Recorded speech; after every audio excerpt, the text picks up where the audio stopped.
네, 안녕하세요. 네, 안녕하세요. 네, 사실 저희 대표님이신데, 네, 네. 새로운 네, 모습으로. 네, 네, 네, 어제까지만 해도 사무실에서 생얼로 뵙다가 네, 제가 오늘 바빠서 미처 화장을 못 하고 있습니다. 그러셨어요. 네, 그러게요. 아침에 좀 같이 할 걸 그랬네요. 네, 네, 그러면 많은 분들이 2017년도 때 한 번 비트코인에 발을 들이셨던 분들이 네, 네. 지금 광풍은 다르다고는 하는데 실제로 얼마나 다른 건지, 네. 지금 투자를 다시 진입할 수도 해도 되는 건지 궁금증들이 많이 있으실 텐데 오늘 이 시간 통해서 네, 속 네. 시원하게 네. 해설해 주셨으면 좋겠습니다. 네. 저도 잘 듣겠습니다. 네, 감사합니다. 네. 네, 오늘 인사를 먼저 드리겠습니다. 저는 크로스앵글이라는 회사에서 쟁글이라는 가상자산 공시 플랫폼을 운영하고 있는 공동대표로 있는 김준우라고 합니다. 우선 제가 준비해온 자료부터 쭉 한번 간략하게 짚어드리고 면서 2017년, 2018년 뭐 투기의 광풍이라고도 불렸었던 그 당시 시장에 대비해서 2020년을 넘어오면서 2021년 지금 어떤 점들이 달라졌는지 시장과 그 환경 측면에서 한번 간단하게 설명을 드려보도록 하겠습니다. 그리고 나서 이제 주신 질문들 위주로 좀 답변을 드리는 식으로 해보겠습니다. 네, 제가 우선 첫 페이지로 준비를 한 거는 저희 회사에서 예전에 이제 발행했었던 스캠에 대한 리포트 자료입니다. 뭐 세부 내용들을 말씀드리기보다는 지난 이제 광풍과 이 가상자산 시장이 지나오면서 투기로 인한 피해, 결국 스캠 프로젝트라고 불리우는 피해로 인해서 한 손실 금액이 약 18조 원 정도 규모로 되는 걸로 저희가 추산을 하고 있고요. 명확하게 이제 스캠, 사기성 프로젝트로 밝혀진 게 136건 정도가 있었습니다. 그리고 이제 범죄와 관련된 그 법적인 조치가 취해진 곳들이 527군데 정도가 있어서 상당히 이 시장에서도 뭐 블록체인과 기술, 자산의 성장과는 별도로 그에 대한 부작용도 있었다는 점을 저희가 부정을 할 수가 없습니다. 이 시장 데이터는 저희가 비트코인이 거래가 되기 시작했었던, 본격적으로 거래가 시작됐었던 때부터 지금까지의 가격 차트가 위에 이제 선이라고 보시면 되고 아래에 거래량 차트가 있습니다. 차트를 따라가다 보면 처음에 이제 잠깐 반짝하면서 가격이 올라가던 때가 저희가 기억하고 있는 2017년 시장이라고 보시면 되고요. 그 밑에 거래량이 당시에 굉장히 뭐 적극적으로, 그리고 굉장히 뭐 시장에 있는 분들까지 아니면 일반적인 뭐 저희가 알고 있는 저희 부모님, 뭐 어르신들 세대까지 투자를 할 정도로 관심이 많았다라고 하지만 실질적으로 그 당시 거래량을 보면은 저희가 살펴볼 수 있는 양은 굉장히 미미하다는 걸 볼 수 있습니다. 비교를 해서 최근에 이제 거래 가격이 이제 뭐 몇만 달러씩을 돌파하면서 뭐 5만 달러, 6만 달러에 육박하는 가격들이 나왔을 때는 거래량이 그 당시 일평균 기준에 비해서 약 10배에 달하는 거래량이 나오고 있습니다. 많게는 12배에서 15배 정도의 거래량이 나오고 있기 때문에 굉장히 그때에 비해서는 거래량 측면에서도 시장의 관심도가 매우 달라지고 탄탄하게 그때에 비해서 상대적으로 시장이 성장하고 있다라는 걸 볼 수가 있고요. 이거는 뭐 명확하게 제가 세부적으로 오늘 설명을 드리기보다는 블록체인 상에서 있는 데이터를 보더라도 이와 같은 등락을 계속 반복을 하고 있습니다. 그래서 투자에서 주식을 해보신 분들은 아실 수 있는 것처럼 뭐 상대적인 뭐 강도 지수라던가 아니면은 자금 흐름 지수 측면에서도 시장의 가격과 등락에 맞추어서 어쩔 때는 과열을, 또 어떠한 때는 뭐 좀 냉각되는 모습들을 보이는 데이터들이 계속 보고 있습니다. 네, 저희가 2021년 달라진 비트코인 시장에 대해서 설명을 드리면서 이후에 이제 다른 연사분들과 이제 제가 겹치지 않게 제가 이 부분에서 설명하고자 하는 부분은 투자를 얘기를 할 때 저희는 한국어로서는 투자라고 모두 얘기를 하지만 이제 영어로 표현을 할 때는 조금 다른 면들이 있습니다. 첫 번째는 인베스트먼트라고 해서 그거에 대한 어떤 장기적인 가능성을 보고 투자를 하는 것들이 있고요. 우리가 트레이딩이라고 하는 단기적인 어떤 낮은 가격에 사서 높은 가격에 파는, 그래서 결국 단기간의 어떤 수익 실현을 위한 목적의 투자가 있습니다. 저는 그 중에서 조금 더 앞서서 장기적으로 비트코인이라는 자산을 왜 주목을 해야 되는가, 왜 주목을 하고 있고 이 어떤 가격의 변동성에도 불구하고 불안감에도 불구하고 어떤 측면의 자산을 바라보고 투자에 대한 검토를 해야 되는가 있다라는 측면에서 그 도입 지표 관점에서 설명을 드리도록 하겠습니다.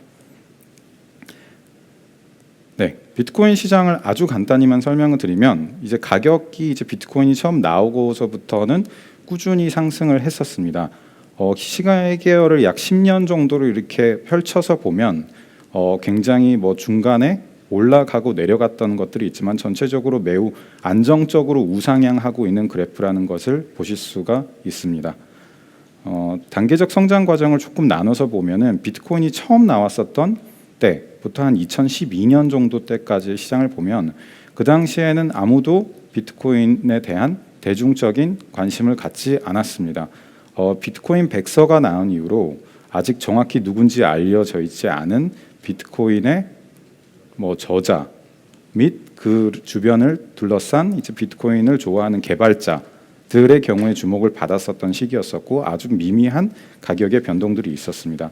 이 가격 보면 저때 사야 될 걸 샀을 걸 얼마나 좋았을까 이런 생각 많이 하실 텐데 그 당시에는 0.1불에서 한 29불 하나에 거래가 되고 있었던 시장이었습니다. 두 번째로는 이제 정말 아주 얼리 어댑터를 지나서 비트코인 네트워크가 좀 확장되던 때가 있었습니다. 그래서 이제 이 당시에는 이제 거래소라는 곳들이 등장을 한 시기이고요. 그 초기의 초창기에 있는 우리가 알고 있는 세계 대표적인 거래소들은 대체로 이때부터 출발을 했었습니다. 그래서 대중들이 이렇게 살 수 있는 비트코인을 개발자가 아니더라도 그래도 공부를 해보고 접할 수 있는 기회들이 주어진 시기라고 보시면 될 것 같은데 보시면은 차트가 한번 올라가다 꺾였었습니다. 그때 일본에 있었던 전 세계에서 가장 대표적인 비트코인 거래소였던 마운트곡스가 해킹으로 인해서 파산에 이르는 상황이 생기게 됩니다. 그러면서 아직 검증되지 않은 자산에 대한 두려움이 그때는 지금보다도 사실 훨씬 더 심했던 때라고 보시면 될 것 같습니다. 세 번째로는 2016년부터 18년 한국에서 굉장히 주목을 받았던 2017년 어떻게 보면 급상승장에 해당하는 기간인데 그때 많은 거래소들이 나왔고 정부가 주목하기 시작했고 개인 투자자들이 진입할 수 있는 계기가 되었었던 때가 바로 이때라고 보시면 되겠습니다. 이때 말씀드렸던 것처럼 서비스들이 등장을 하기 시작했고 정부에서는 규제 관점에서 그리고 다른 뭐 초기 투자자 개인분들 중에서 기술에 대한 이해도가 높지 않더라도 어떤 하이 리스크 하이 리턴을 고집하시는 분들 같은 경우에는 진입이 이루어졌었습니다.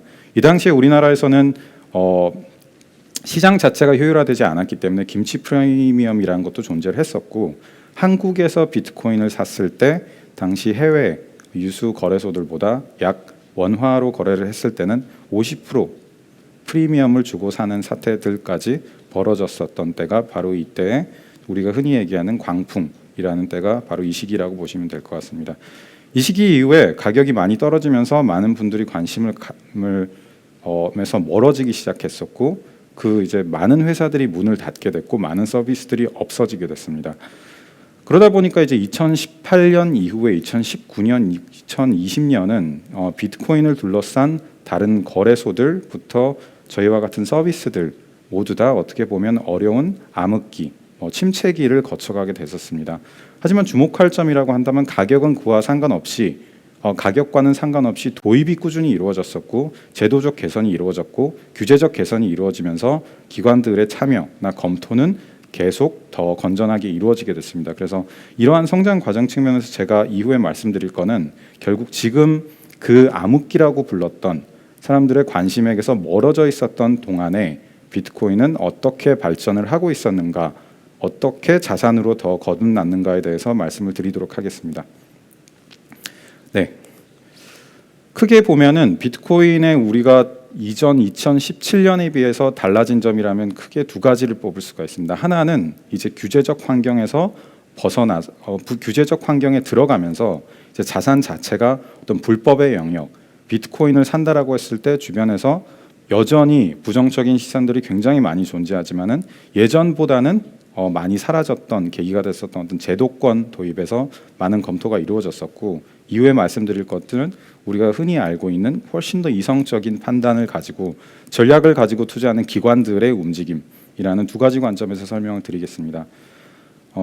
시작이 됐었던 거는 규제라고 한다면은 기억하실 분들이 계시겠지만 2019년 6월 그 국제 자금 세탁 방지 기구에서 비트코인에 대한 검토가 이루어지면서 시작을 했었습니다.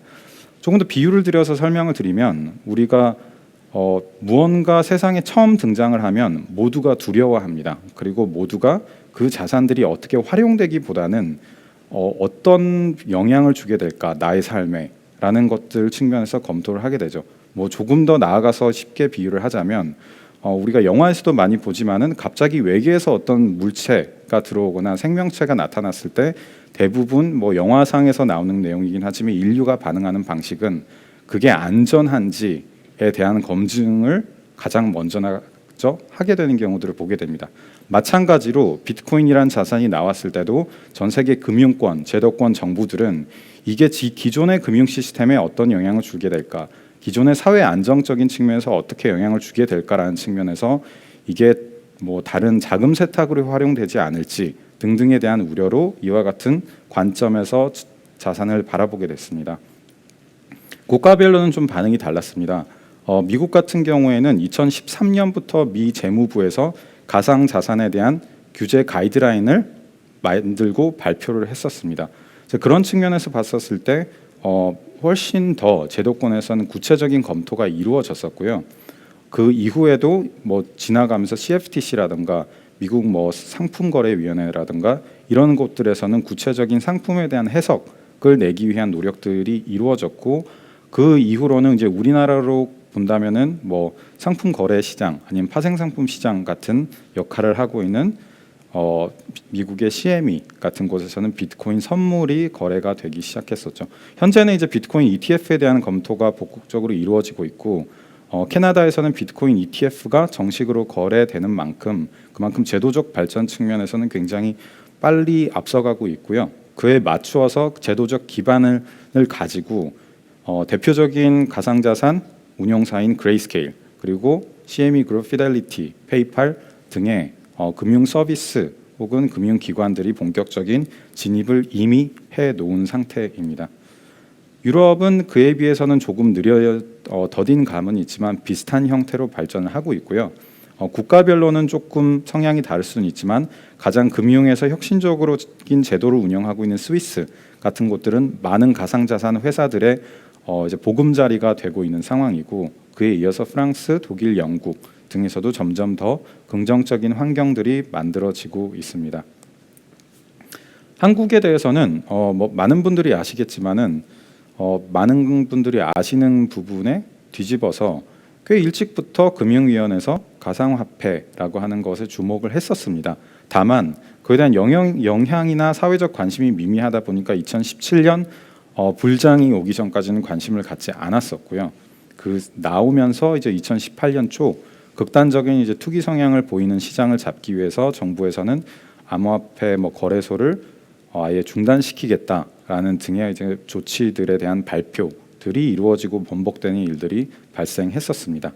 현재는 그래도 차근차근 국회에서 이제 특검법이 통과되고 이제 얼마 되지 않은 3월 25일 특검법이 시행되면서 업계에서의 어떤 제도적 편입에 대한 가능성들이 이제 하나하나 열리고 있는 상황이라고 보시면 될 것 같습니다. 그 당시에 이제 처음에 2017년에 많은 개인들이 비트코인을 살 수 있게 해주었었던 거래소들도 많은 변화와 기반과 시스템을 갖추게 되었고요. 저희 회사를 비롯해서 가상자산에 대한 주변 서비스, 정보 데이터 측면에서도 주목을 하고 있는 회사들이 나온 반면 또 금융권들에서도 본격적인 서비스 출시나 이에 대한 발표 혹은 스터디 혹은 어떤 조직의 발족 등이 본격적으로 이루어지고 있습니다. 네, 일본 같은 경우에는 처음부터 훨씬 더 규제된 환경에서 시작을 했었고 그래서 거래소에 대한 라이센스를 부여하고 일본 금융청, 우리나라로 치면 금감원 같은 조직에서 가상 자산에 대한 가이드라인을 내면서 조금 더 자율 규제 기관 형태에서 이거를 테스트하고 운영할 수 있는 기반들이 갖추어졌습니다. 네. 마찬가지로 이와 같은 가이드라인 내부에서 일본의 금융사들이 가장 선두적으로 노무라나 SBI 홀딩스를 비롯한 기관들이 본격적으로 뛰어들기 시작했습니다. 네, 두 번째로는 이제 기관들에 대한 진입을 설명을 드려야 될 것 같습니다. 최근에 이제 가장 비트코인을 투자하시는 많은 분들이 비트코인 이제 계속 더 갈 것 같다, 아니면 이제 사도 될 것 같다에 대한 안심을 하는 게 당연히 어떤 구체적인 증명되기 전에 저 자산에 대한 걸 내가 어떻게 믿지라는 고민을 할 때 많은 분들이 믿을 수 있는 전문가 아니면 믿을 수 있는 기관들에서 이 자산들에 대한 어떤 입장을 가지고 있고 무슨 움직임을 가지고 있느냐에 따라서 자산에 대한 신뢰를 보내는 경우가 많이 있습니다. 기관들에서는 가장 대표적으로는 가상자산을 안전하게 보관할 수 있는 서비스들을 내고 있고 구체적인 업체명보다는 오른쪽에 보실 수 있는 것처럼 가상자산 업계에 있는 대표적인 거래소들을 비롯해서 골드만삭스나 아니면 ING 같은 금융권 내의 대표적인 업계 리더들도 본격적으로 진입을 하고 있는 상황입니다. 비트코인 같은 경우에는 그 이후에도 미국을 중심으로 해서 전 세계 대표적인 자산운용사, 전 세계 대표적인 헤지펀드 같은 곳들이 자산을 본격적으로 다루겠다라는 이 내용들이 많이 이루어졌고요. 우리가 흔히 많이 얘기하는 피델리티나 블랙락 같은 경우에는 가장 전 세계에서 잘 알려진 회사들인데 그런 곳들에서도 비트코인에 대한 펀드 출시 혹은 그 발표가 본격적으로 이루어지고 있습니다. 이에 따라서 당연히 그에 대한 타 국가의 다른 금융권들에서도 본격적인 검토와 발표가 속속 이어지고 있습니다. 네. 뿐만 아니라 아까 제가 미국 시장에서 잠깐 설명을 드렸었는데 미국의 선물 시장, 결국 미국의 제도권화된 선물 시장에서도 비트코인에 대한 선물 상품이 나와서 기관 투자자들이 진입할 수 있는 근거가 이미 만들어져 있는 상황이고요. 그 이후에 이제 비트코인을 비롯해서 그 투자하기 위해서 기관들은 다양한 형태의 인프라와 주변 서비스가 필요하게 되는데 정보, 거래소 아니면 미디어들의 역할 그리고 지금처럼 어떻게 보면 환경에서 이런 컨퍼런스를 주최를 하고 이런 정보를 다루는 것처럼 대중의 다수들이 접근할 수 있는 방향에서의 정보 확장성 또한 굉장히 많이 개선이 되어 있고 이후에 이제 또 만나보실 연사들을 통해서 보시겠지만은 다양한 서비스나 투자를 할 수 있는 그런 주변 기능들이 많이 생겨나고 있는 상황입니다. 네, 저 여기 선수 입장이라고 썼는데 결국 기관 투자자들이 구체적으로 어떤 움직임을 하고 있는지를 마지막으로 좀 설명을 드리겠습니다. 마이크로 스트래티지라고 해서 미국에서 상장되어 있는 IT 기업이 있습니다. 이 곳에서는 실제로 지금 비트코인을 어마어마하게 사들이고 있고요. 가장 미국에 있는 상장사 중에서는 대표적으로 비트코인을 자기 자본으로 매입을 하기 시작한 과정이 있었습니다. 그리고 미국에서는 그 이후에 우리가 알고 있는 SNS 플랫폼인 트위터의 대표도 비트코인을 사들이려고 최근에도 추가 매수를 했다라는 얘기들이 있었고요. 그 이후에 마이크로 스트래티지를 비롯해서 가장 잘 아시는 테슬라 같은 경우에서도 약 2조 원에 가까운 비트코인을 매수하고 공시하는 것들을 보면서 이제 이게 본격화되는 움직임이라는 것에 대한 전망이 많이 나오고 있습니다. 투자 대가들의 인식도 굉장히 많이 바뀌고 있습니다. 제가 이 다음 부분에서 설명을 드리면 왼쪽이 이제 긍정적인 면들을 보이고 있는 거고 오른쪽이 투자에 대한 이제 부정적인 입장을 보이고 있는데 우리가 아까 말씀드린 것처럼 어떤 블랙락에 있는 혹은 피델리티에 있는 아니면 우리가 잘 알고 있는 레이 달리오 같은 어떤 미국의 굉장한 투자의 대가들도 2017년, 2018년에 비트코인은 가치가 없다. 내재적 가치가 아무것도 없으므로 이건 영에 수렴할 거다라는 부정적인 의견들이 사실 대부분을 이루었었습니다. 그런데 시간이 2018년, 19년, 20년을 넘어오면서 이분들 제가 화살표로 표시를 해놓았지만 이분들의 인식이 굉장히 많이 개선이 되었습니다. 극단적으로 JP 모건의 CEO를 맡고 있는 제이미 다이슨 같은 경우도 처음에는 코인 자체를 굉장히 부정을 했었고 지금도 엄청나게 긍정적인 입장을 보이지 않았지만 극단적인 필요가 없다라는 입장에서는 한 발 물러선 입장이고요. 그러다 보니까 JP 모건의 애널리스트들 혹은 관점에서도 JP 모건 토큰에 대한 검토 혹은 이 비트코인 시장에 대한 어떤 전망 리포트들을 굉장히 많이 출시를 하고 있는 그런 상황입니다. 그래서 이런 점들을 보더라도 업계가 변화하면서 도입 지표가 어떻게 개선이 되면서 어떤 방식으로 실제로 개인들의 관심과 다른 수많은 관심들과 사용성이 증가하면서 그런 것들이 근거가 되어서 이런 기관 투자자들 혹은 이 투자를 리드를 하고 있는 금융사들의 대표들의 인식이 이와 같은 방식으로 개선이 되고 있구나라는 것을 알 수가 있습니다.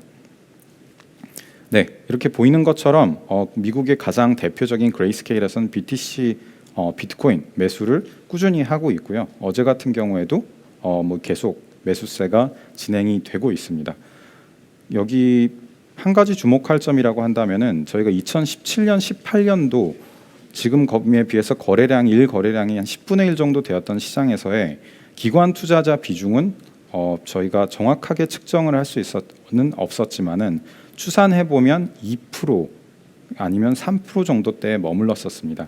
지금 거래량이 10배로 올라온 상황에서 저희가 기관형 투자자들, 결국 대규모 자금을 운영하고 있는 그 블록체인 데이터들을 살펴보았을 때 현재는 기관 투자자 비중이 약 16%까지 올라온 것으로 보고 있습니다.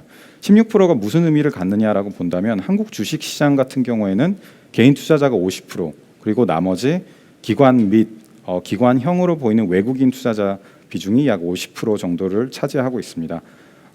아직 물론 시장이 더 효율화되고 활성화되기 위해서는 더 많은 기관들의 참여가 필요하겠지만 몇 년 사이에 기관 투자자 비중이 약 10% 이상 증가하는 등의 것들로 봤을 때 시장이 굉장히 안정화되는 방향으로 가고 있구나라는 점들을 저희가 보고 저희가 어떤 투자를 했을 때 그 기반이 있을까, 이게 완전히 사라질 자산인가 아니면 앞으로는 더 다양한 참여자들이 늘어날까라는 관점에서 본다면 비트코인에 대한 투자에 대한 하락, 하방 리스크는 상당히 많이 개선이 되고 있는 것들을 확인을 할 수가 있습니다. 마찬가지로 비트코인 선물 거래량도 유사하게 계속 증가를 하고 있는 상황이고요. 네, 마찬가지로 또 복잡할 수 있지만은 블록체인 비트코인도 마찬가지로 블록체인의 일환이기 때문에 블록체인 상에 존재하는 데이터들을 보면은 가격과 마찬가지로 그 사용되고 있는 거래량이나 비트코인의 네트워크에서 보더라도 상당히 네트워크가 활발하게 점점 더 사용되고 있다라는 그런 지표들을 보실 수가 있습니다. 네, 마찬가지로 여기에서 그래프는 이제 국가별 비트코인에 진입이 되는 통화별 자산들을 저희가 좀 분석을 해서 보여드린 건데 2017년, 18년으로 본다에 비교를 한다라고 하면은 그 당시에 지금 가장 밑에 밝은 하늘색으로 되어 있는 게 한국 원화를 통해서 비트코인에 흘러 들어가는 자금을 보여준 건데 2017년을 보면 우리나라가 약 15%에서 20% 정도까지도 시장의 비트코인 마켓쉐어를 가지고 있다는 걸 볼 수가 있습니다.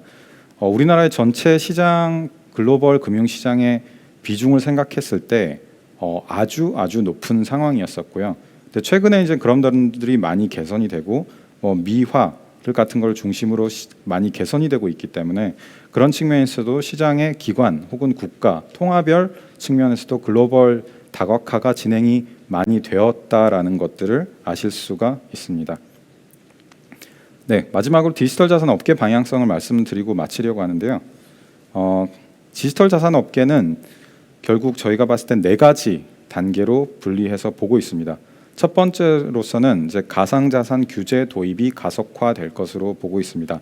아직 부정적인 입장을 보이는 것들이 있지만 실제로 통화 시스템이 굉장히 열악한 곳들 같은 경우 비트코인을 더 국가 단위에서도 인정하는 것들이 나오고 있고요.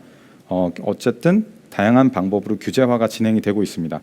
비트코인 투자에서도 기관 투자자 비중이 아까 말씀드린 대로 계속 증가를 하고 있고 본격적인 많은 대중들이 다가설 수 있는 전통 은행들 혹은 금융기관들의 가상자산 시장 진출이 언론에서 매일 확인할 수 있는 것처럼 계속 쏟아져 나오고 있습니다.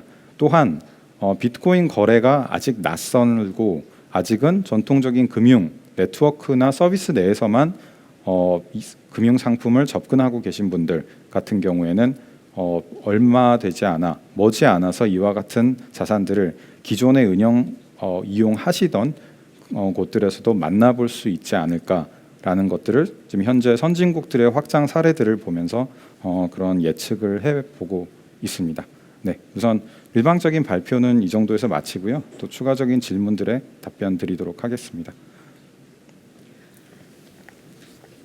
네, 오늘 정말 흥미로운 이야기를 많이 해주신 것 같은데 일단은 발표 자료는 좀 컴팩트하게 말씀을 해주신 것 같아요. 이제 그만큼 저희가 이 사전 질문과 또 현장에서 질문을 받아서 직접 김준우 대표님께 궁금한 것들을 좀 여쭤보는 시간을 오히려 더 길게 가져갈 수 있을 것 같습니다. 먼저 네, 첫 번째 사전 질문을 좀 봤으면 좋겠는데 특히 제가 보면서 좀 들으면서 생각이 들었던 거는 뭐 작년이나 재작년 이럴 때 어떤 얘기들을 주변에서 들었냐면 비트코인 가치 뭐 0으로 수렴하는 거 아니겠냐. 그거 2,800만 원 막 이렇게 가다가 뭐 몇백만 원대로 떨어졌는데 이게 개미들의 광풍으로 끝나는 것이 아닐까라는 이야기들이 많이 있었는데 이게 불과 1년 만에 가치가 0으로 수렴하는 게 아니라 기관 투자자들이 전체 약 6%라고 하셨나요? 네. 그 정도까지 늘어나는 시장이 되었다라는 점이 있어서 굉장히 좀 흥미로웠었던 것 같습니다. 일단은 없어지진 않을 것 같다. 네네. 그런 아주 기본적이고 근본적인 우려는 좀 덜어내셔도 좋지 않을까 이런 생각을 하게 됐습니다. 먼저 사전에 저희가 질문들을 접수를 했는데요. 첫 번째 질문을 드려볼게요. 2008년 금융위기 사태 이후에 파생 상품과 리스크가 큰 거래에 대해서 교훈을 얻었던 해외 금융기관들이 가격 변동성이 높은 비트코인에 투자하는 이유가 무엇일까요? 라는 질문이 있었네요. 네, 그 금융기관들이 지금 진출을 하고 있지만 아까 말씀드렸던 이제 16% 정도의 수준을 비교를 해도 그렇고 아직 금융기관들이 이걸 주식이나 채권 혹은 기존에 뭐 알고 있던 다른 형태의 커머디티 자산들에 비해서 본격적으로 투자를 하고 있냐라고 보면 그렇게 볼 수는 없습니다. 그래서 이제 2008년 금융위기 때 겪었던 이런 리스크에 대한 위협을 느낄 만큼 기존 금융기관들이 본격적인 규모로 투자를 하고 있냐라면 전 전혀 그렇게 보고 있지 않고요. 아직 뭐 예를 들어서 블랙락에서 두 가지 펀드를 승인을 했다, 검토를 했다 이런 얘기들을 뭐 때로는 과도하게 받아들이는 경우들이 있는데 저는 그 방향성에 있어서 이걸 규제나 없어지기보다는 본격적인 관심 단계를 넘어서 구체적인 어떤 실천 단계에 이제 진입하고 있는 그 출발점에 있다라고 보고 있고요. 그래서 어떤 변동성에 대한 니즈를 또 실질적으로 작은 규모를 보더라도 지금 현재 금 자산의 10%대도 못 되는 한 자릿수 자산 그 비율을 가지고 있는데 전 세계에 있는 금융사들은 금에 대한 비중이 얼마나 될까? 그에 비해서는 주식이나 채권이나 다른 상품들에 얼마나 투자를 하고 있을까라고 생각해 본다면 아주 미미한 수준이라서 금융사들이 그런 리스크 요인을 이 자산에 어마어마하게 적용될 만큼 본격화된 단계는 아니다. 다만 이 자산이 주목을 받고 있고 언제든지 이제 기업들 같은 경우에는 우리가 얘기하는 이제 파괴적 혁신의 대상에 놓여 있는 곳들이기 때문에 새로 증가하는 자산들, 새로 관심을 받는 곳들, 그리고 이만큼 전 세계에서 동시다발적으로 가장 빨리 성장하고 있는 자산에 대해서 그 기회를 놓치거나 그에 대한 뭐 공부를 하지 않을 수 없는 입장에서 어떤 작은 비중을 두고 시험과 도입에 대한 평가를 해보고 있는 단계라고 보고 있습니다. 그러니까 조금 정리를 하자면 리스크가 큰 파생 상품으로 고려를 하고 있다기보다는 새롭게 스터디를 해야 하는 어떤 새로운 자산으로 공격적으로 오히려 생각하고 있다, 고려하고 있다 이렇게 생각하면 될까요? 네, 맞습니다. 그래서 기본적으로 포트폴리오 관점에서 보시는 게 맞을 것 네. 같고요. 기관들이 지금 뭐 기관들 전체를 볼 수 없지만 어떤 곳들은 굉장히 공격적으로 하고 있지만 대부분의 기관들은 현재 그냥 아주 단순하게 생각해서 운영하는 전체 자금의 1%도 넣지 않았습니다. 대부분. 그래서 그런 관점에서는 새롭게 이런 부분에 대한 관심을 가질 수밖에 없고 다만 기관들이 왜 그럼에도 불구하고 이 변동성 큰 자산에 관심을 갖느냐라고 하면 결국엔 미래의 기관들의 대상 고객이 되고 그들의 이제 금융 상품을 사용하게 될 MZ 세대들 혹은 젊은 사람들 혹은 테크 기반에 굉장히 친숙화돼 있는 그 세대들이 굉장히 좋아하고 사용 비중이 높고 주목하고 있는 자산들이기 때문에 네네. 결국 고객의 롱텀 밸류를 고민하는 입장에서는 당연히 놓칠 수가 없는 굉장히 중요한 시장이라고 보는 것들이 많은 것 같습니다. 네. 비트코인 시총이 조금 더 올라가게 되면서 뭐 기관 투자자들의 비중이 또 어떻게 될까 이런 것도 유념해서 보면 또 흥미로운 관점들을 얻을 수 있을 것 같습니다. 두 번째 질문으로 넘어가 볼게요. 네. 상승을 이끈 기관 투자자들이 매도로 전환을 하면 이건 정말 개인 투자자분의 입장에서 질문을 주셨는데 매도로 기관 투자자들이 전환을 하게 되면 하락이 이어질 수 있다. 그런데 기관에서 매도할 때는 어떤 중간 절차를 밟나요? 라는 이제 질문이었는데 어떤 시그널을 좀 받을 수 있을까라는 차원에서 질문을 주신 것 같아요. 어떻게 네. 생각하시나요?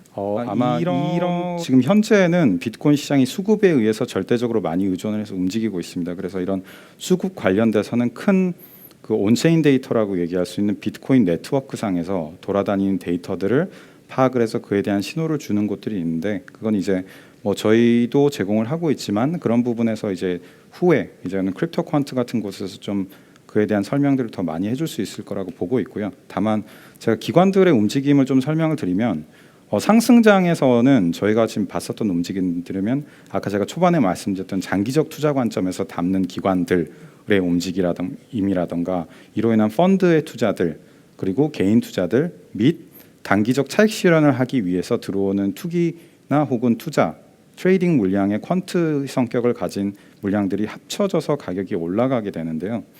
다만 그 중간중간 조정을 받게 되는 장세에서 보게 됐을 때는 대부분 우리가 알고 있는 상승장을 이끌었었던 테슬라, 마이크로 스트래티지, 뭐 트위터의 펀드 진입 혹은 그 대형 펀드들이 투자를 했다라는 곳들의 이탈이 이루어져서 가격이 내려간 건 없었고요. 대부분 트리거가 됐었던 건 대부분 대형 거래소들에서 선물 강제 청산이라던가 아니면 단기 차익 실현과 같은 트레이딩 물량들이 트레이딩을 추구하는 퀀트 회사들에서 쏟아져 나오면서 급격한 하락을 단기 조정을 만들어 갔었던 경우들이 많습니다. 그래서 절차를 물어보셨는데 이와 같은 단기 수익을 목적으로 거래를 하고 수익 실현을 하는 퀀트형 기관들은 절차 없이 시장에서 매수하고 매도 그리고 선물 상품을 이용을 해서 그걸 더 효율적으로 하는 방법들이 있고요.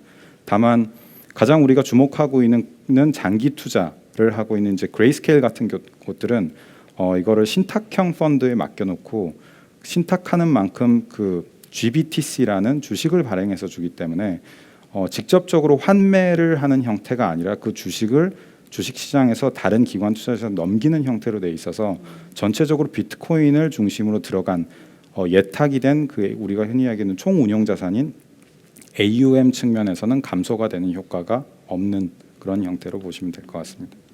그러니까 기관 투자자라고 하면은 대부분 우리는 일반 개인분들은 기관 투자자 이렇게 생각을 하는데 여기에 장기 투자의 신탁으로 가는 그레이스케일이 있고 뭐 중간에 뭐 다른 뭐 트위터나 뭐 테슬라 같은 기관들이 있을 것이고 여기는 아직 청산을 하거나 이런 적은 없고 트레이딩을 하는 퀀트라고 분류되는 기관 투자자가 있는데 여기에서는 또 네. 신호 없이 나갈 수 있다. 뭐 네. 그렇게 이해를 하면 될까요? 네, 신호들을 잡는 경우들이 있습니다. 그래서 그런 거 같은 경우에는 이제 비트코인 네트워크에 있는 이제 비트코인이 이제 오픈, 우리가 하는 오픈 소스의 개방형 네트워크이기 때문에 예를 들어서 특정 지갑 주소, 이제 흔히 그냥 계좌라고 생각을 하시면 되는데 특정 계좌에서 특정 계좌로 굉장히 이동 한꺼번에 예를 들어서 뭐 100억 원 이상, 1000억 원 이상의 규모가 거래소로 흘러 들어갔다라는 이제 그런 것들은 뭐 흔히 증권사에서 얘기하는 것처럼 뭐 매도 압력이 있을 수 있다라는 형태로 해석을 할 수는 있으나 그게 우리가 흔히 생각하는 하루 이틀 내에 실현이 되는가 아니면 일주일 뒤에 되는가 아니면 다른 목적으로 지갑 간 이동이 된 것인가 이런 부분에 대해서는 아직 매우 명확하게 분류가 되고 있지는 않기 때문에 그런 부분들에 대해서 가지고 신호로 보고 거래를 하는 것들이 유효할 수 있지만 아직 그런 것들이 유효한 전략으로 증명받기까지는 여러 번의 사이클을 거쳐가야 된다라고 보시는 게 맞을 것 같습니다. 네, 그럼 다음 질문으로 넘어가도록 하겠습니다. 네, 앞으로 한국을 포함한 미국 외 금융기관들도 비트코인 등 암호화폐 투자를 하게 될지 궁금합니다.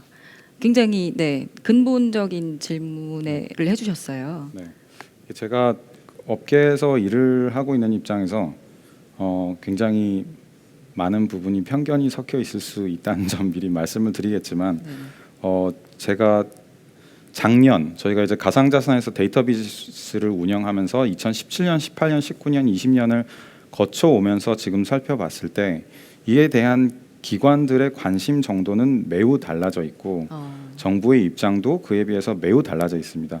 2017년, 18년에는 사실상 정부의 어떤 기관이나 협회들과 미팅을 할 때에도 암호화폐라는 단어가 거의 금기시되어 있었습니다. 그렇죠. 그래서 투자를 하고 있으면 사기꾼이 됐었고 투기꾼이 됐었고 얘기를 하게 되면은 부담을 주는 상황이었기 때문에 뭐 말을 하고 싶어도 할 수 없는 상황들이 있었고요.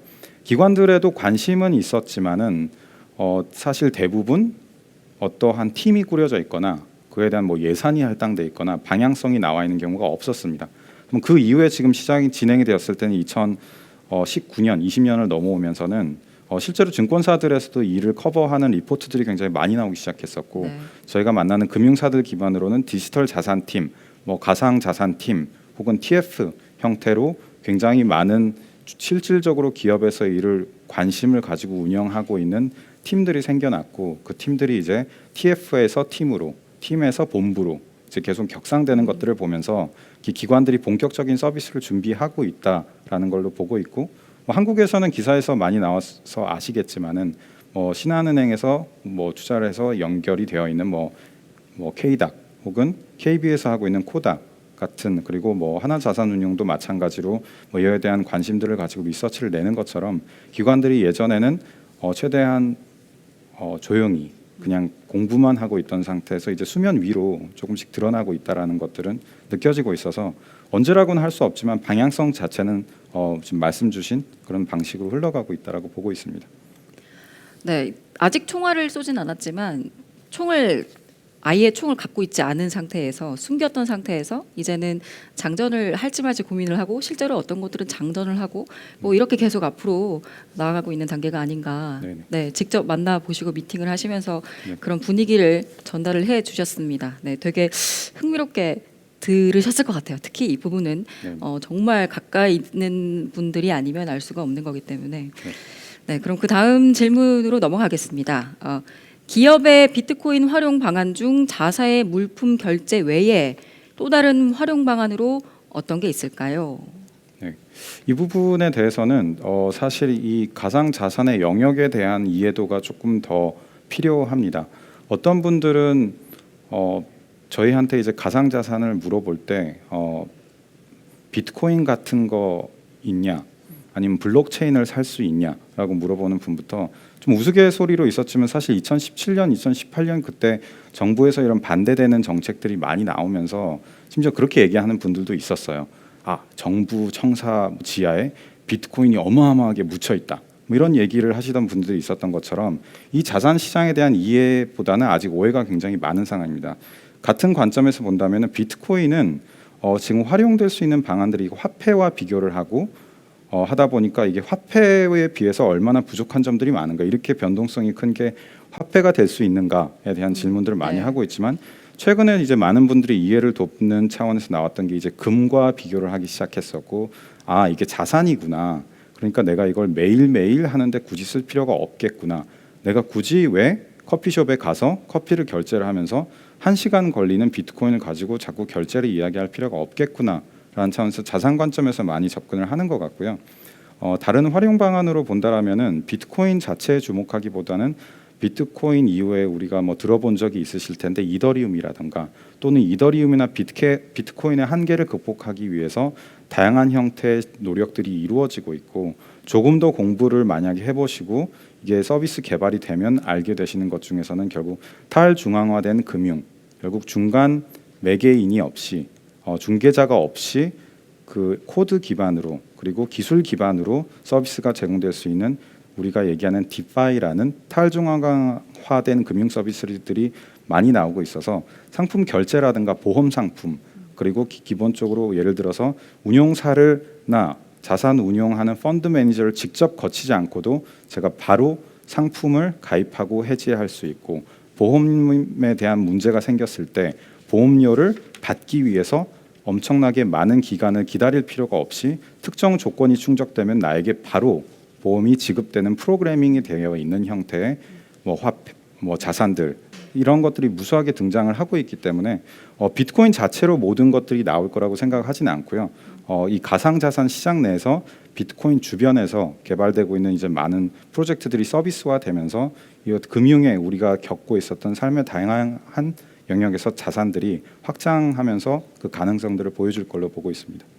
네, 그러니까 처음에 사실 비트코인이 아주 초창기에는 저는 그때는 잘 기억이 별로 없고 2017년도, 18년도 때 이거 화폐라며 코인이면 화폐인데 변동성이 이렇게 높아서 되겠느냐라는 이제 논점이 강했다가 요즘에는 말씀하셨던 대로 이것은 화폐로까지 가기 직전에 자산의 형태로 먼저 좀 인정을 받는 것들이 더 그런 단계가 되지 않았나라는 생각이 좀 들고요. 근데 비트코인 외에 다른 암호화폐들에도 또 많은 발전들이 있을 테니까 또 기대를 해볼 수 있지 않을까 싶습니다.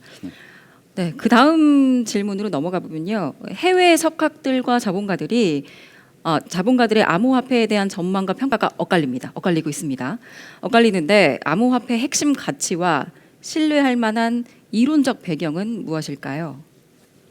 네, 기본적으로 저도 예전에 비트코인을 가지고 아주 작은 금액을 해외에 주고 받은 적이 있었습니다.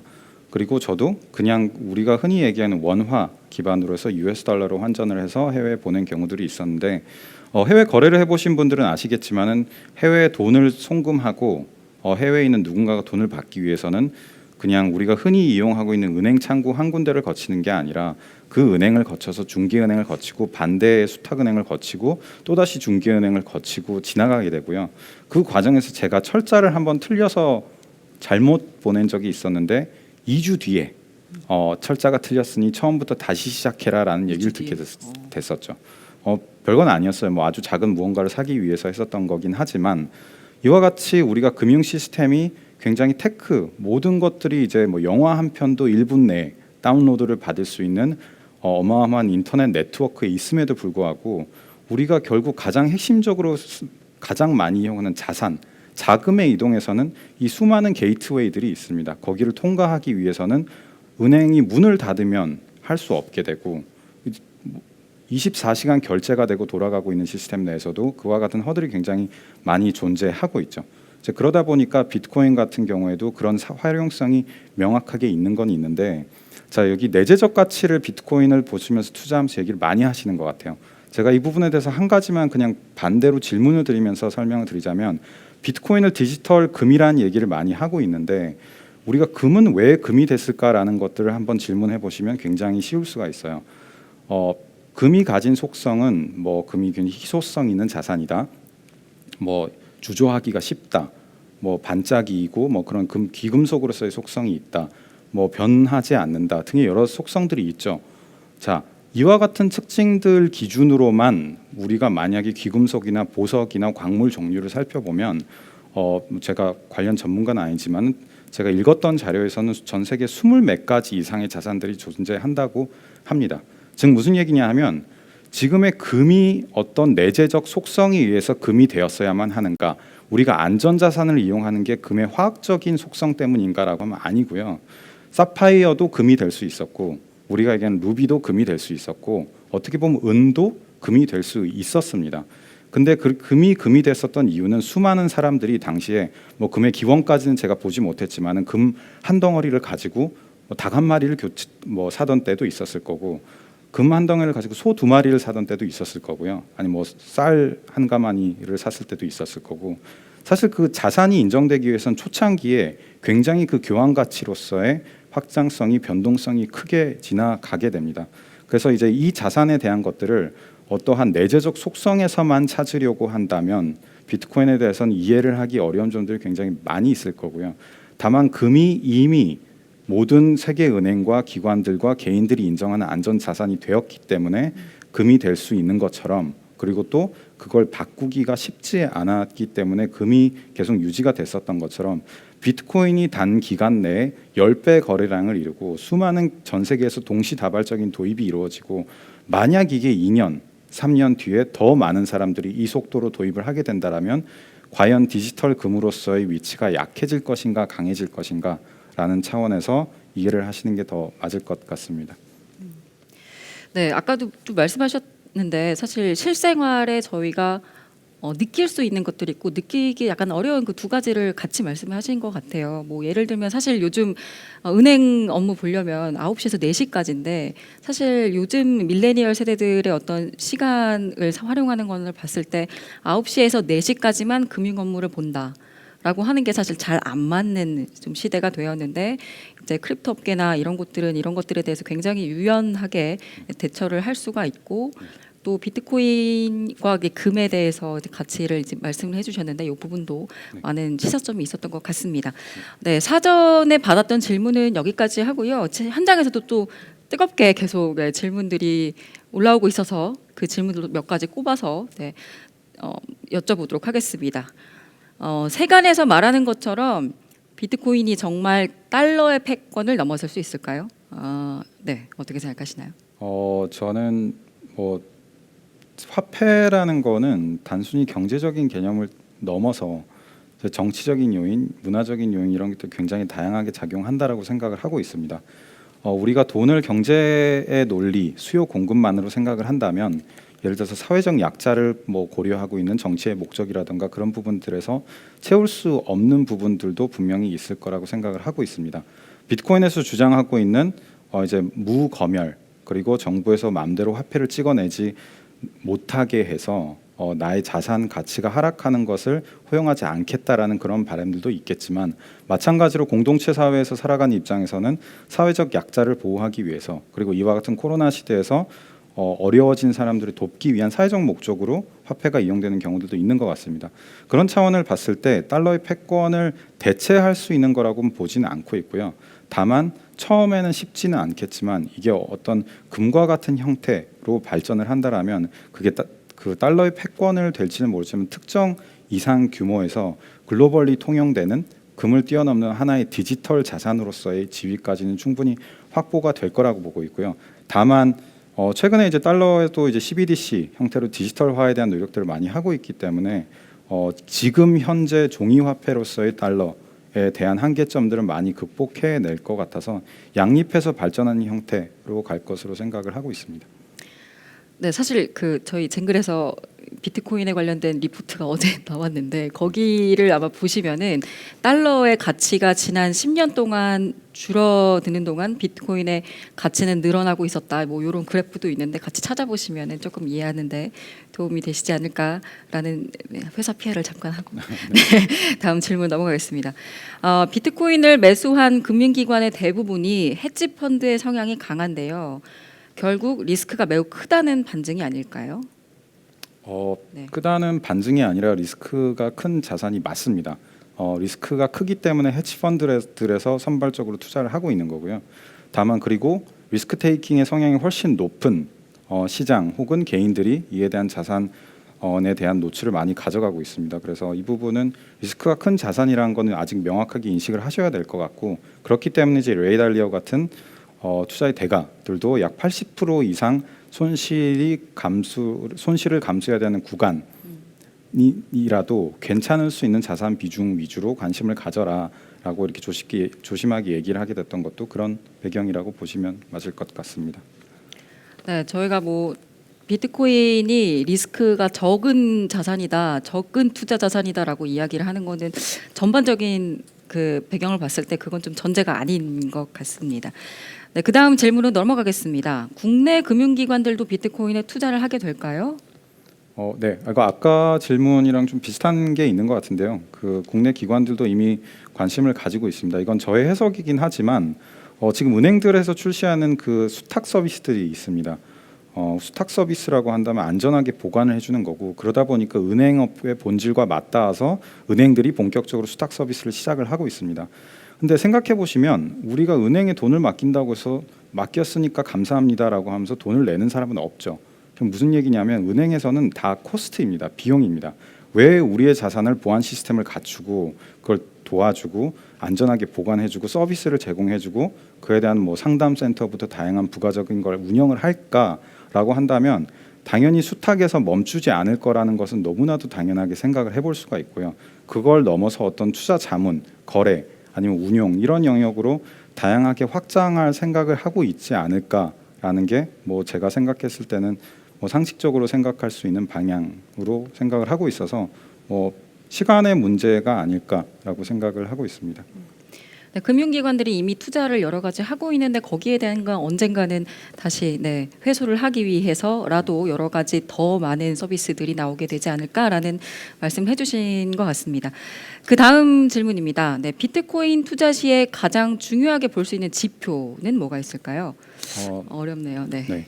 투자 지표는 아까 말씀드렸던 것 비트코인은 현재는 단기적으로는 수급의 영향을 받고 있습니다. 즉 얼마나 큰 곳들이 움직이는가, 얼마나 큰 자금들이 갑자기 거래소로 흘러 들어갔는가, 그러니까 결국 매도 창구로 흘러 들어갔는가, 아니면 반대로 어떤 자금들이 거래소에서 나왔는가, 아니면은 크게 자산을 산 기관들이 얼마나 증가하고 있는가, 또는 애초에 개인들이나 기관들이 살 수 있는 환경적인 근거가 되는 규제 환경이 얼마나 나아졌는가, 이런 점들을 위주로 보셔야 될 것 같고, 사실 단기적인 측면에서 가격 등락에 대한 것들은 이 그 정보나 예측이나 이러한 데이터나 전망 아니면 정보들이 상당히 많이 나오고 있습니다. 저희 회사에서도 마찬가지로 그런 점들을 제공을 하고 있고, 반대로 저희 회사를 벗어나서도 그런 전망들이 많이 있기 때문에 그런 측면에서 최대한 많은 정보들을 얻으시면서 투자하는 것들이 맞다라고 보고 있습니다.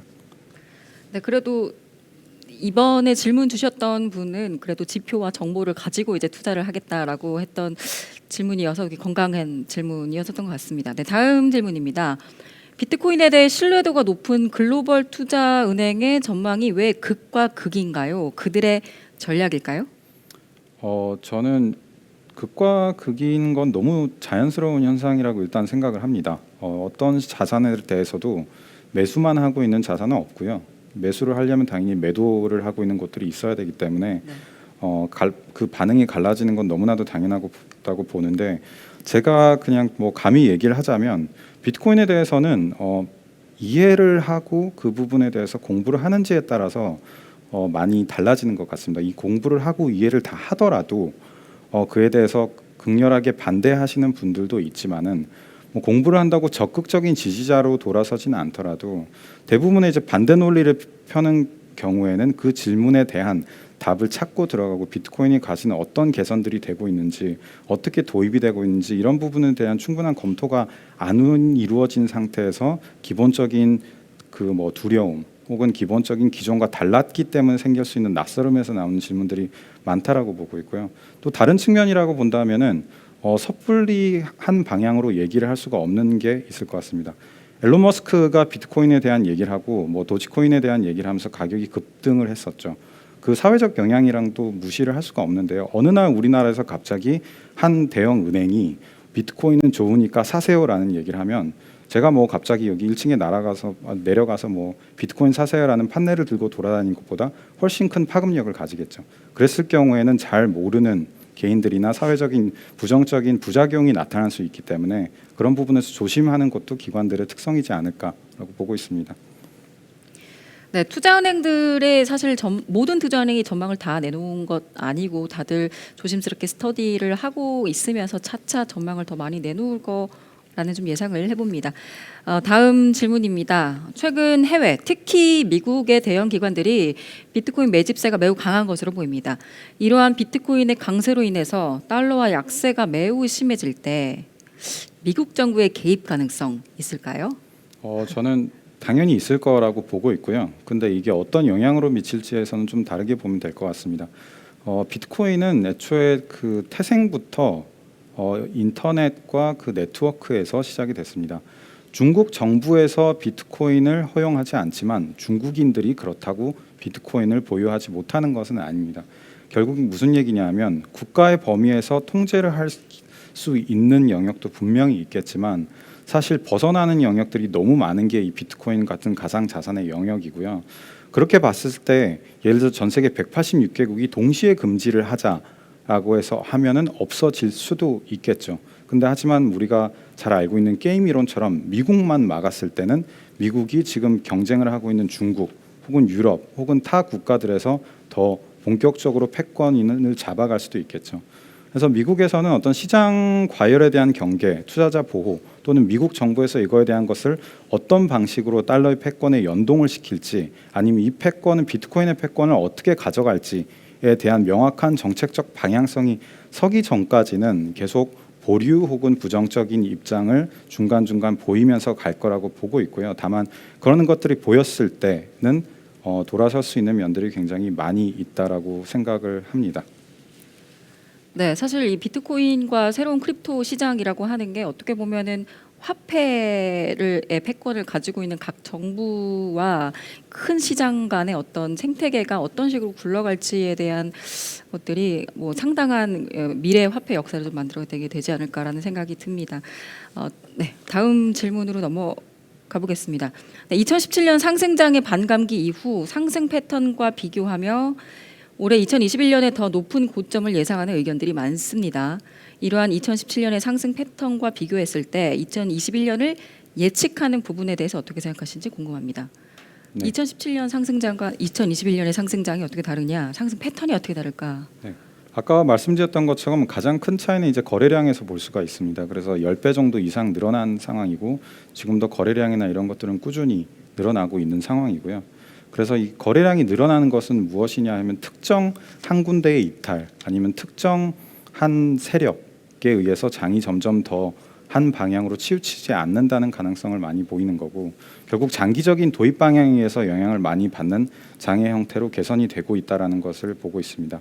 그래서 그런 관점에서 이제 장기적인 장의 상승은 기존에 아까 저희가 온체인 데이터도 보여드렸던 것처럼 가격과 상관없이 2017년, 18년, 19년에 그 온체인 상에서의 활동들은 굉장히 지속적으로 도입이 되었고 서비스 개선과 규제적 환경은 계속 개선이 되고 있었습니다. 그래서 그런 관점에서 그런 뭐 도입 지표들의 추세를 봤을 때는 가격도 비슷한 형태로 증가할 수 있을 거라고 보고 있고요. 다만 지금 겪으셨고 보시는 것처럼 그 가격이 서서히 오르기보다는 계단형으로 오르거나 혹은 급등락을 반복을 하는 형태로 진행이 되고 있어서 꾸준히 하락장에서 불안해서 이제 흔히 개인 투자자분들이 많이 겪는 것처럼 불안감에 털리고 또 올라가서 다시 약간의 수익 실현 뒤에 겁이 나서 이탈하게 되는 그런 것보다는 공부를 해서 이 시장에 대해서 얼마나 본인이 확신을 가지고 있는지가 중요할 것 같고 그런 것들이 바로 급등락에서 개인의 투자 자산이나 수익률을 보호할 수 있는 핵심적인 영역이 될 것으로 생각하고 있습니다. 네, 이것으로 김준우 대표님께 여쭤보는 이 현장 질문과 사전 질문은 모두 끝이 났습니다. 굉장히 긴 1시간 동안 지금 질문들의 수준이 상당해요. 상당하고 굉장히 핵심을 찌르는 질문들이 많이 있었는데 모두 생각을 굉장히 쉴 새 없이 공유를 해주심에 감사드립니다. 오랜 시간 수고하셨습니다. 네, 감사합니다. 네.